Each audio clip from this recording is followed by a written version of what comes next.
Hello, everybody. This is Professor Berkow again, and today I'm going to give you a little bit of a tour of how to navigate around my version of Canvas. Every teacher on campus designs their online courses differently. So if you've taken online courses before, my design is definitely going to look different than the previous course. And if you take another class after mine, that teacher's design will look different as well.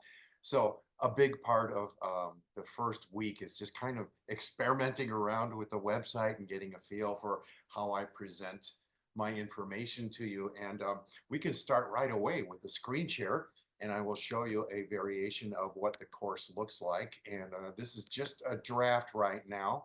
Um, you will see I'm now in the upper right-hand corner of your screen. This won't be part of your experience when you come to the website and just look at the class. Important things for you to know right away. First of all, there's this area, it says home, and you want to make sure that every time you're somewhere and you're kind of lost, that you can click home. It will take you to the home page, and the home page will look a lot like this. And there will be always announcements at the top, and I have new announcements every week. Click here, make sure to read them. They're very important. For instance, I have an announcement in week number one that says I do not accept papers with artificial intelligence generated text. And I don't want to be negative about this kind of stuff. Basically, I have an AI generated text detector at my end of the internet. It's 95% accurate. And the biggest problem that I see with students who use AI and experiment with it is they use it for inspiration, and then they try to paraphrase it in their own words and they're not successful, and it still gets uh, flagged as AI generated. This is a writing course. This is a critical thinking course. Instead of resorting to letting a computer do the thinking for you, like if you're analyzing a book, you don't want the computer to analyze the book. You want to use your own brain and think critically about what does the book mean to me. I'm sitting here in front of a keyboard, and this has some like programmed chord progressions. If you just hit one key, it plays the song for you. You don't ever learn how to play the piano if you learn, that way. So you want to turn off the computer artificial intelligence chord progression in the keyboard and practice and make mistakes, and you'll learn from making mistakes, right? That's my philosophy about AI tech. So, I'll have important announcements about things like that. Um, but let's take a look at this. Is probably what you've encountered already in week one, a variation on this. When you go to the homepage, you'll see welcome and the syllabus. You click here and you'll see the syllabus, and then later on, another introductory page, and then the syllabus quiz. This is the quiz icon. Don't worry about your grades on the quizzes. They're always just kind of reviews of the material that you should be learning. And your scores on the quizzes are so insignificant in your overall course grade. If you get something wrong, just realize that an expert is somebody who's made 10,000 mistakes and learn from your mistakes. So, um, if I have a question in there about, the MLA style for a paper, and I say a typical paper is 10 pages, single spaced, and you click that and you realize, oh, that's the wrong answer. It's double spaced, not single spaced, things like that. Okay. And it's 12-point type and whatever. So don't worry about your grades on any of the quizzes, really.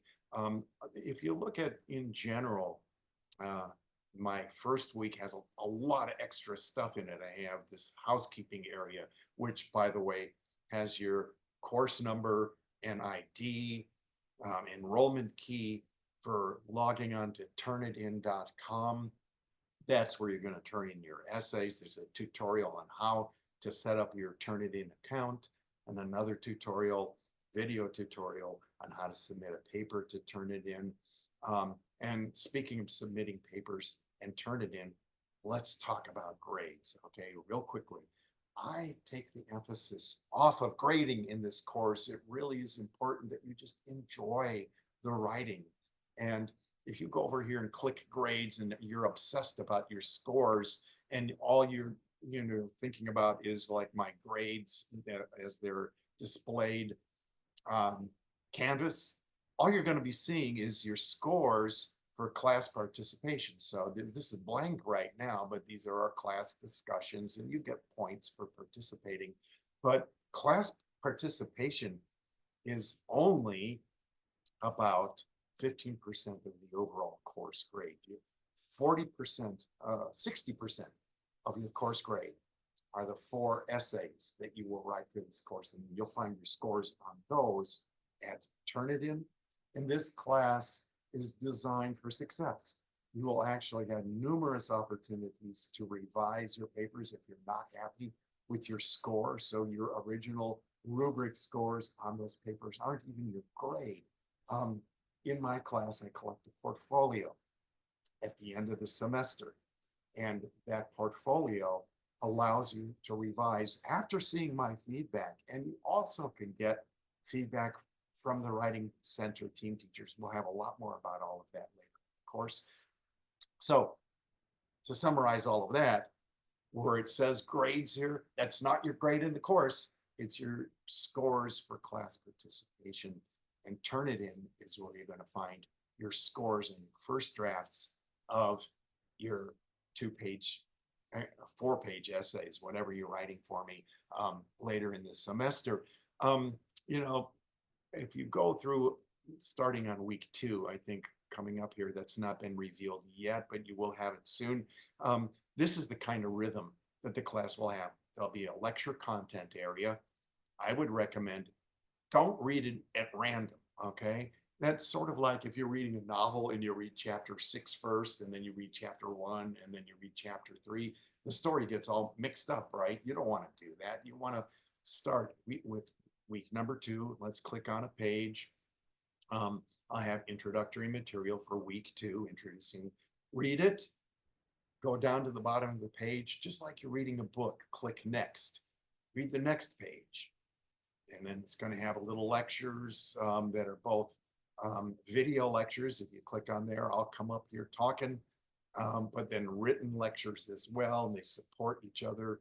You watch the video, you read the material carefully, you click next, you read the next page. There's more lecture content here, okay?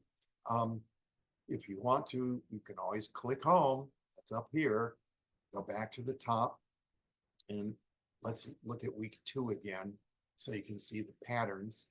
You've got lecture content, and then after that, we have discussions. These are discussion icons, these little icons right there. You do all the discussions. Notice that they're due September 1st. The due date's clearly there. By the way, these generating exercises are designed to help you start writing your essays. So if you're thinking, I have no idea how to write an essay in college style, analytic style, comparing 2 short stories, I'm going to guide you through this process with these generating exercises 1 step at a time. If you do them correctly, if you put some heart and soul into it, you're going to find that you have 3/4 of your essay already written. By the time you get to the end of the exercises, you'll literally be able to copy and paste those exercises into a Microsoft Word document, and then look at what you got. You'll be stunned. You'll have 4 or 5 pages of stuff that you can whittle down, shape, and create an essay with that. Then continuing this pattern, another quiz at the end of week 2. And then I have this section here. It's between week 2 and week 3. I highly recommend that you work ahead in this course, that you don't just finish your work for week 2 and say, oh, right, I put 10 hours in, that's good enough. You really should be putting more than 10 hours a week in. So go ahead and read forward and see what's coming up next in week 3. Same pattern, lectures and content, discussions, quizzes, and then after week 3, before week 4, and so forth. So that's the overall shape of the course. I think that's enough for this video right now. I will come back in the next section with another video with more lectures and discussions. If you have any questions at all, send me an email. But first, read the material. Another section that I didn't demonstrate is happens frequently, especially before the essays. It's a Q&A, frequently asked questions section. And if you read through that, 95% of the questions you have will be in there and will be answered. So before you fire off an email to me saying, what's the due date again? It'll be answered very clearly in the FAQ, FAQ, frequently asked questions section for each instructional unit. That's it for now. I'll come back in another video on the next page. I'll probably have a different shirt and a different musical instrument in the background and maybe a different hat and hopefully the same positive attitude. I want you to succeed. I want you to have fun with this course. Keep that in your heart, okay? Don't make it work. Don't make it stressful. This course really is set up for you to succeed.